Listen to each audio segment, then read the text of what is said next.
In this video, I'm going to show you how to reset two-step login for an employee in BambooHR. First, log into your admin account.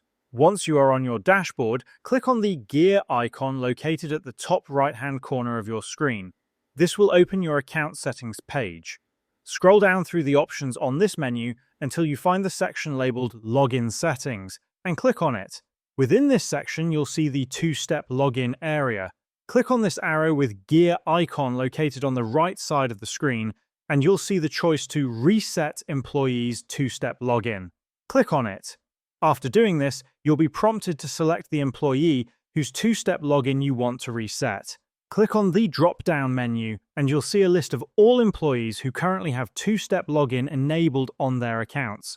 If you only have one, it will appear there. Select the employee you want to reset, and then click on the Reset button. Once confirmed, the two-step login for that specific employee will be completely reset.